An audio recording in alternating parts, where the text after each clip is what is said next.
whatever marketing actually you jump into, if you can think of it as the long game instead of the short, because I remember those feelings of like, oh my God, I need clients, right? Right. And think of it as like, okay, the long game. Like I am 10 years out and I'm full. Yeah. Okay. That didn't happen at 5 years. Right. Even at 6, I'd still have like, oh, I could see another 1 or 2. Not that I wasn't making my bills. I was making my bills the whole time actually. Mhm. And that became much easier once I went off insurance. I worked less, I made more. I would never go back on insurance at this point. Yeah. Welcome to the Therapy Show podcast. I'm your host, Lisa Mustard.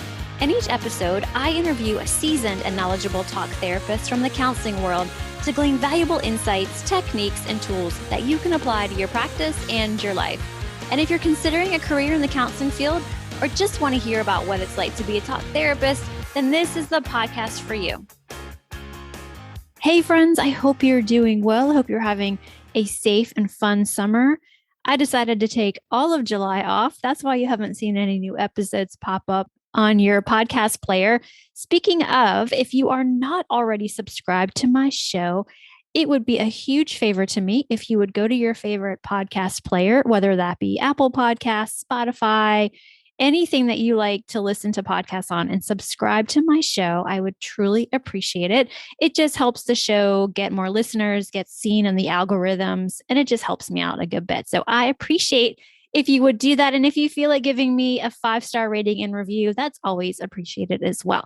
So let's talk about this episode's guest, Dr. Liz Bonet. She is going to talk about how she has grown her practice through podcasting. So I was thinking about it like this. Do you love podcasting? Have you thought about starting your own? Because I know it can feel scary and overwhelming. Yet, y'all, it can be so rewarding, especially if you are wanting to use it as a marketing tool to grow your practice. And in this episode, Dr. Liz shares why she started her show, how she's grown the podcast, and how the podcast brings her clients.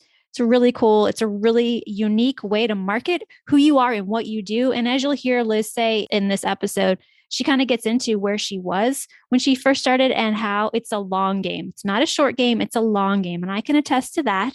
Podcasting is a long game, but it's like any marketing. It's a long game. You can't just like put something out there once, twice, 3 times and hope that it's going to bring you all this business or all these clients. So who is Dr. Liz? She is the winner of numerous awards, including the top 100 moms in business.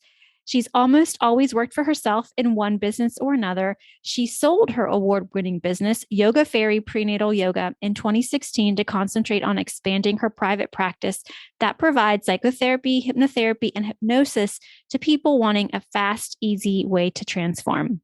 She has a PhD in clinical psych, is a licensed mental health counselor, and has certifications in hypnosis and hypnotherapy as a certified professional hypnotist, as well as numerous other specialty area certifications.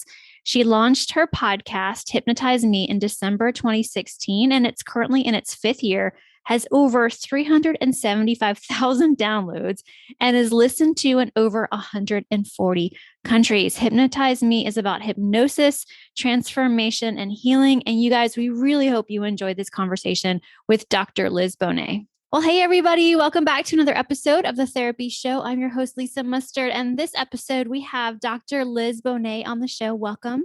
Welcome. It's so awesome to have you here. Thank you. Yeah, I love having other podcasters as guests because it's so easy and seamless and it's just so much fun. So, Doctor, you like to be called Dr. Liz, is that right? Yeah, I go by Dr. Liz. Okay. Yeah. Will you share with our audience who you are and what you do? Sure.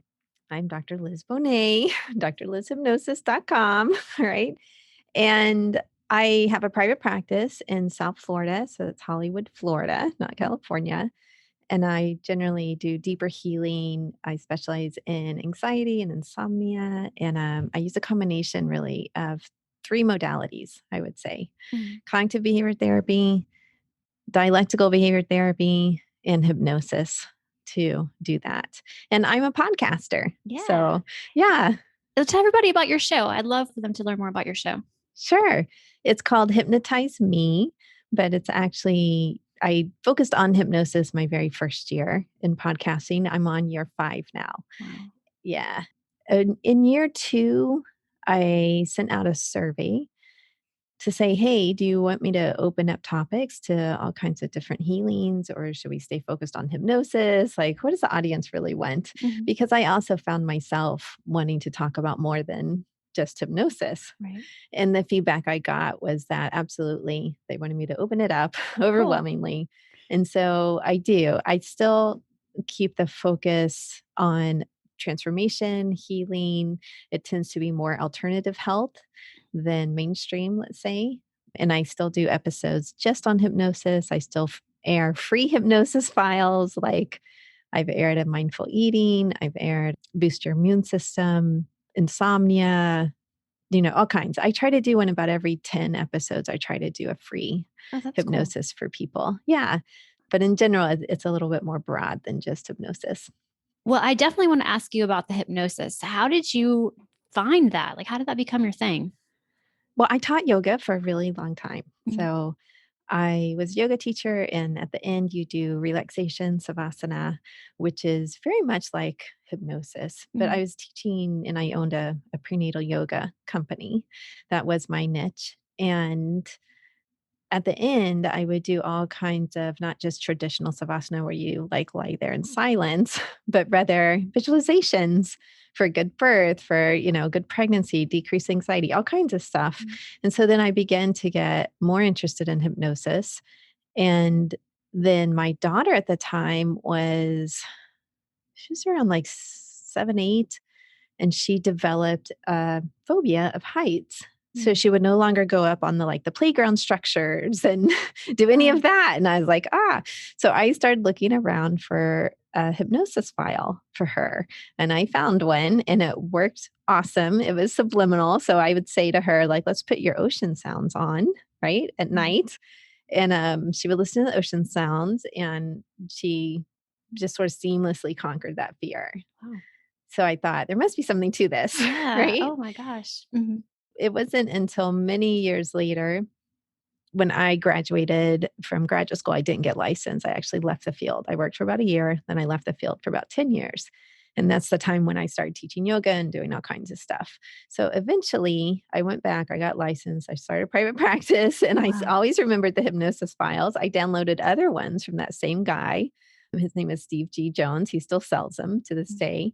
And I had, I don't know, like 10 or 20, honestly. He'd run a sale and I would like download them all, Right. and listen to them. Public speaking, thriving in your 40s, like all kinds of different stuff, abundance. Awesome. So eventually I decided to get trained myself in Mhm. hypnosis because I was so fascinated with it. I thought this seems to really be helpful for me, Yeah. for my daughter, for my friends who I'm like, listen to this. This is fantastic. So that's how I came about it. And then once I got trained, I really, really loved it. That's amazing. I love how it solved a problem for you and your family. That's Yes. mostly how we, figure things out. And a lot of the times that we get interested in is like, oh wow, I just solved a problem. And I think other people would be so interested in solving their problems too. What is the difference though? So as we're recording this, a couple Hmm. episodes back, I had Tracy Canella on. Do you know Tracy of Calming the I do. Chaos? Okay. So Tracy is an advanced clinical hypnotherapist. And I know there's a difference between hypnosis and hypnotherapy. How do you explain the difference between those two? They're really just terminology, they're Okay. legal terms. Okay. That's what I figured. Yeah. Yeah. So depends what state you're in, whether you Okay. can use hypnotherapy versus hypnosis. Okay. Depends on your training, your Gotcha. license. Hmm. So I can say I'm a hypnotherapist because I hold Hmm. LMHC, licensed mental health counselor, or Right. if I was a psychologist or a social worker or whatever. If I Gotcha. hold a license, I can say hypnotherapist. If I That's did okay. not, I'd Hmm. have to say hypnotist. Hmm. But the processes we're using are identical. Gotcha. Like, if Yes. you have a really well-trained hypnotist, I know some Hmm. because, I'm in groups that have Yeah. people from all over the world, and they don't have degrees or any kind of clinical background, but they're excellent Yeah. hypnotists, but they're doing the same thing we're Right. doing. I mean, sometimes you do have to be careful, I think, who you look for Hmm. and what you're looking for and what kind of problem you want to solve. Right. Because sometimes I think our clinical background like serves us very well when Hmm. we're working with more complex things Right. versus like someone who has no training in trauma or how to deal with that, and someone comes to them for hypnosis Mhm. to maybe recover memories or something like that without any kind of awareness of, hey, this is like, very delicate territory you're Right. going into. Right. Yeah. So, Gotcha. I do have a preference for people who have that background Oh, yeah. with the caveat that there are some excellent hypnotists that don't have that background out there. Right. Right. So that's really good to know the differences. So if folks are looking for somebody, make sure you are vetting your hypnotist and your Exactly. hypnotherapist. Definitely. So one of the things that I'm super curious about is we touched on your podcast just a little bit, but you really grew your private practice through podcasting. Would you I say that? did. Okay. Yeah, Would you kind of take us back to kind of how that all came to be? Like, was that intentional? absolutely. It was Okay. intentional. Yeah. Okay, cool. Yeah. And I won't say it's the only way I grew my Mhm. practice. So, but it is a big way. I would say Mhm. that. Like I said, I left the field for about 10 years. I went back in. I had 2 little kids, and I was trying to be private pay at first. It didn't really work out so well. And the Mhm. practice I was in didn't work out so well. I figured out they were not funneling referrals to me that were actually calling for me to give them to Oh, somebody else. So I left that practice. I yeah. went to another one and got on some panels because the secretary, the ops manager, did it all. And so I was there a couple of years, but just sort of, clients trickling in, I would say. So I would work maybe 1 or 2 evenings a week. That's it. So you're talking like, I don't know, 5 clients or something, 5 or 6. And so eventually I met someone and we said, "Hey, let's do our own." Mhm. And so we did. We got our own practice. We went independent.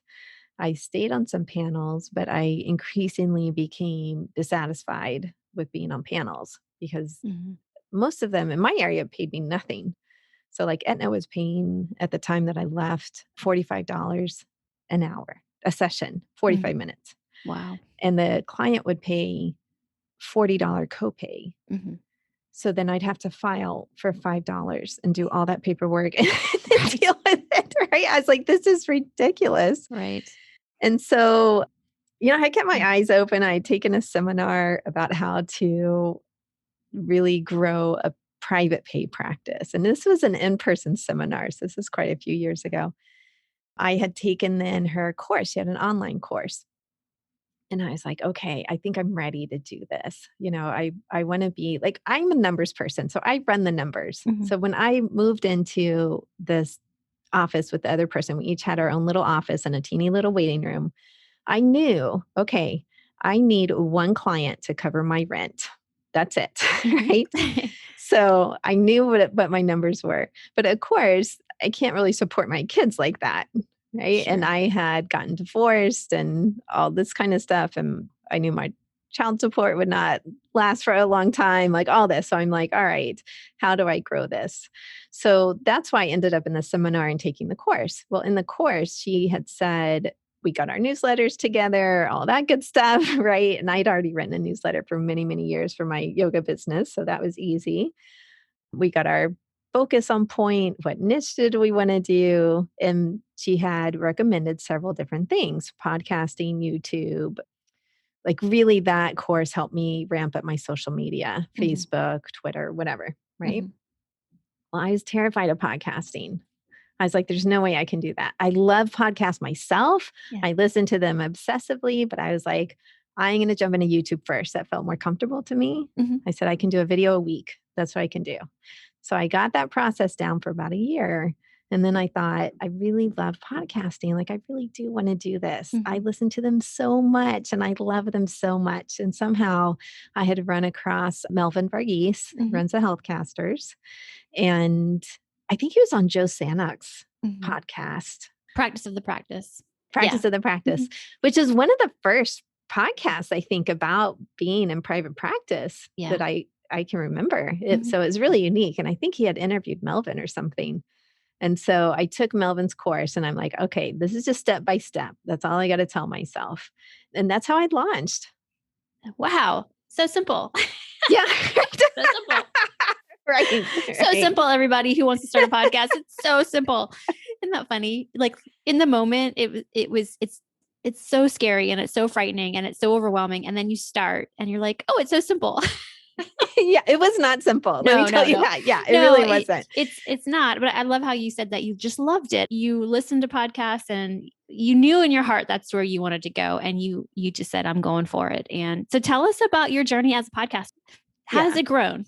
In leaps and bounds. Let's Yeah. say that, right? Like I said, it was not simple. I made my own checklist, because I'm a big checklist person, but I got the tech down and I jumped in, and Melvin's course, I mean, his group was so great about Yeah. support and Yeah. all of this. So, I had a lot of encouragement, all of this stuff. And so once I started doing the episodes, it just felt like a really good fit for me because I am for sure an introvert. So I am the introverted marketer. I do not like to go to networking meetings, and I'll push myself to do that sometimes. I mean, we haven't had to do that for a while because of COVID. Yay, Right. right? I would push myself, but I was like, this is a really good fit. And I'd keep my spreadsheet of different topics and ideas that would come up because I was like, oh, what if I run out? Right. Right. I reach out for interviews. I do all this good stuff. So at the beginning, it was definitely an effort, but it just became easier and easier over time because you get more comfortable speaking, knowing what you want to say. You get more practiced interviewing, even figuring out like what is a good guest for me. Right. Right. Right. Because once you launch your podcast, it took about a year, but after about a year, then people begin reaching out to me for Right. interviews. So publicists, all kinds of stuff. And they'll throw like anyone under the sun at you, basically, Right. and you have to get good at saying no. Like, Yeah. no, that's not a nice fit. It's particularly a publicist. You can say, hey, that's not a great fit for me. This is who I'm looking for. So please put that on your list. And then they'll send you better guests. Right. So that is a process that builds on itself, I would say. And then the downloads, podcasting is unique like that, right? Like the downloads can build forever as long as you keep the show running, like not even running, just published, right? So let's say you do a show for a year, you stop doing that show. As long as you keep it published, you're still going to get downloads. Right. So once the downloads build, then that seems to be more of like an exponential process. Yeah. To where I remember my first 10,000 and I was like, woohoo, and it's a gigantic celebration, and then it was like 150,000 and then 300,000. Oh my gosh. And now I'm close. I'm about to go over 500,000. Wow. I don't know. It'll be like probably a couple months, but close That's enough. so exciting. That's awesome. Hey friend, want to be more comfortable while sitting on the therapy couch? I sure did, and went looking for pants and tops that were soft, wrinkle resistant, and would match just about anything I already had in my closet. And now Zaya Active makes up about 80% of my wardrobe. Would you like to learn more? Head over to my site, lisamustard.com, and click on the Activewear tab. And don't think this is just for women. They have men's and kids' clothes too, and our family is loving the quality, and I am loving the price tags. So head over to my site to check it all out. So how has podcasting brought you clients? Or, how's that worked for you? So I would say at this point, it brings me about 50% of my practice. And my practice, I don't do typical 45-minute sessions. I do longer sessions, like an hour to 2 hours. So I'm doing about 20 clinical hours a week. So that translates to anywhere from like 10 to 15 clients a week. And that's really good for me. It gives me Mondays off. It gives me a lot of Fridays off, so I can do my podcasting and my other stuff. Mondays I call my marketing days. So it really just brings regular clients in. People who've heard an episode, or they send the episode to somebody else. They have someone who has headaches or migraines and they hear my podcast episode, and then they call me and say, hey, can I see you? I have a pretty streamlined free consultation process with a big green button on my website. Right. And so they set that up, and we have a conversation about whether they're a good fit. And sometimes they are, and sometimes they aren't.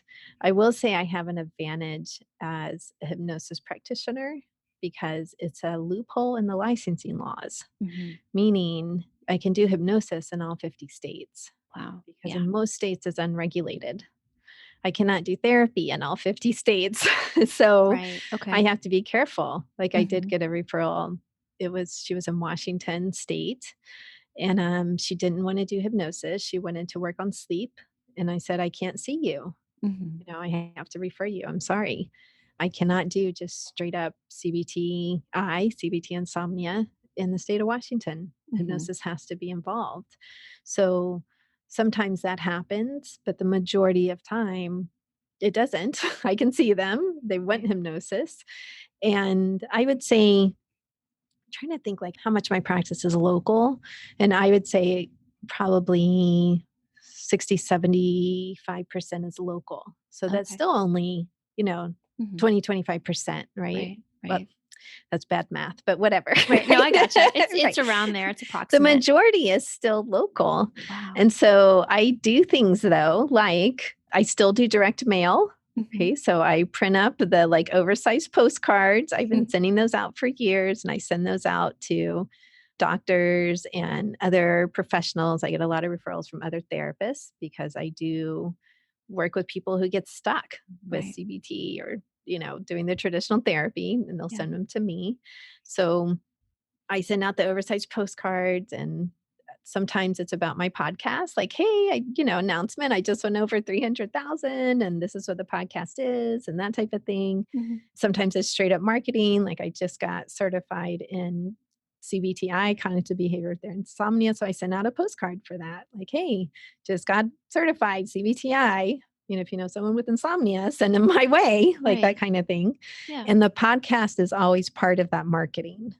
So the logo is always there. Mhm. And it's always, even if it's just a little bitty blurb, of, hey, hypnotize me, Mhm. listen to in over 140 countries. Mhm. I learned to not put the download numbers on there if it's Mm. part of my regular marketing because they change so much. Right. So it's like, hey, listen to all these countries, give it a listen, Yeah. just a Mhm. little blurb, no matter what I'm sending out. So I think it builds that way.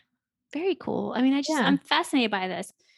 Like, I love that you've taken something that you just found so much use personally with you and your daughter, and then you've just turned it into, I mean, a thriving podcast and business. I just love that. Okay. So Mhm. what about COVID? How did that go for you and your business over COVID?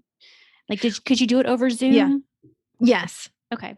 Yeah. So, like I said, about 25% Yeah. was already online, Okay. and that didn't change. Okay. And then at the beginning, we moved to Zoom or phone sessions, and Mhm. you can do hypnosis both of those ways. I Wow. prefer Zoom than Mhm. phone, but you can do it both ways. So, my practice slowed down. So, not all of it is hypnosis. About like 20% of my practice is not hypnosis. So, it's Okay. just, straight up talk therapy, Therapy. right?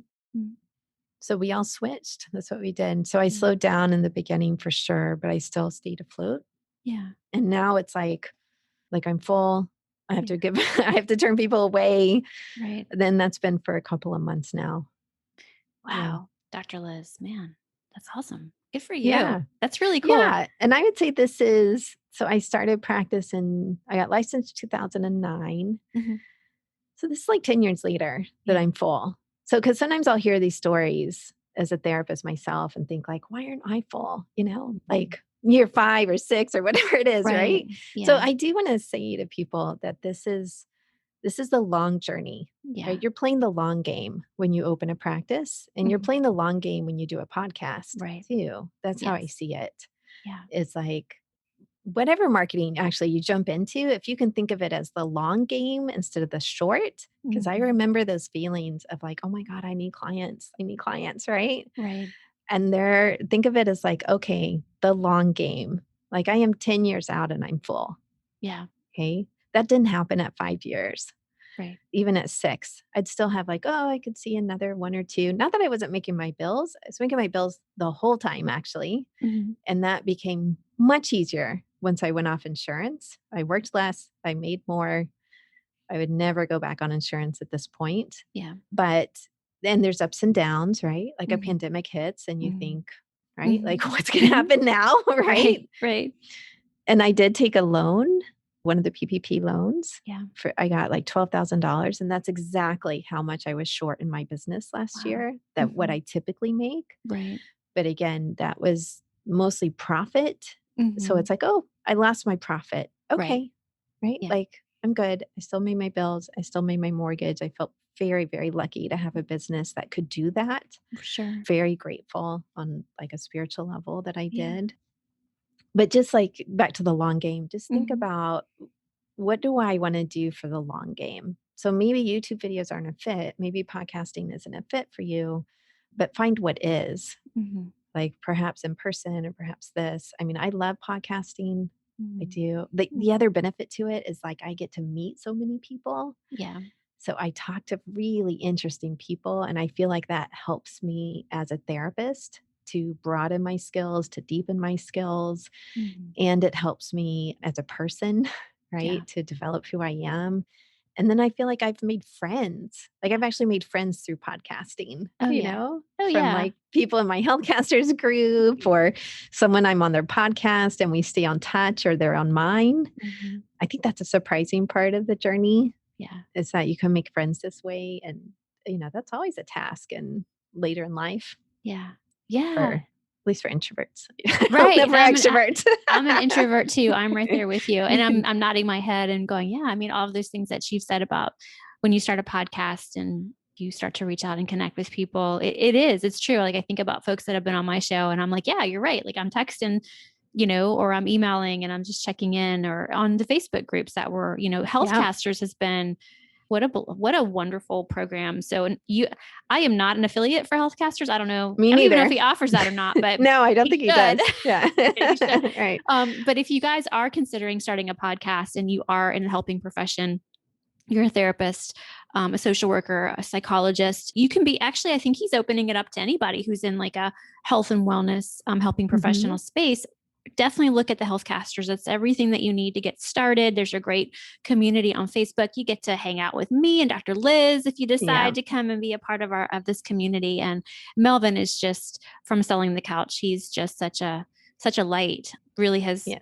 because there's ups and downs in podcasting, and Absolutely. on the downs, he's just there to like validate and give you a virtual hug and say, "Oh man, I've been there." Like I can hear his voice in my head. Yeah. Yeah. Absolutely. He's And just I'll great. say, I mean, I was talking just last week, I did an interview and the person was asking me about podcasting. This was like after we had stopped recording and he was just Mhm. asking about it. And I said to him, it is the most enjoyable marketing that Mhm. I do. Yeah. Like so fun that I barely consider it marketing, Right. really. Right. Like it's really originally I went into it thinking this is an act of service, right? Mhm. I want to educate about hypnosis. I want to deepen my own skills around Mhm. it. So if I'm reading research and interviewing people about it, it'll help me be a better hypnotherapist. Yeah. And maybe it'll help my practice Right. too. And it's like all of those are true. I think Yeah. it's helped my practice more than I could have imagined, honestly. Yeah. Yeah. That's so exciting. Do you have anything coming up? Anything new that you're working on? To be honest, not really. Right now, I was considering moving into coaching. Mhm. So we were on a call. That's how you're like, Oh hey, yeah. That's right.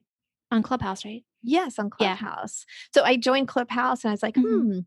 maybe I'll do Clubhouse here, right? It's Yeah. not recorded, but then actually you can record on Clubhouse. Lots of people are Yeah. recording that. So that's a shift. I mean, I'm always trying to push myself. And so I thought this year maybe I'll do lives, Oh but yeah. it just, so I was like, okay, maybe Clubhouse, not Facebook Lives. Mhm. But then I don't know, I decided not to go in that direction. I am exploring coaching, but I'm like, wow, really, I'm not quite sure I really want to do that. Yeah. I really feel called to be a healer Yeah. in this way. And Mhm. I really love my clients. I love what I do. So it's sort of like, well, why would I switch to coaching? I don't know. Sure. That's a Sure. question. But right now, new is figuring out how to make sure I say no when I need to say Mhm. no so that I have enough time for myself, Right. because sometimes people will call and be like, no, I really need someone. Can you fit me in? I'm like, Yeah. I am really sorry, like, yes, Yeah. I could do a Friday afternoon, but no, I Right. don't want to, Right. Yeah. And like, I think that's just wisdom. And as we're in this field, knowing what our limits are and where we have to set boundaries, because I'm with you on that.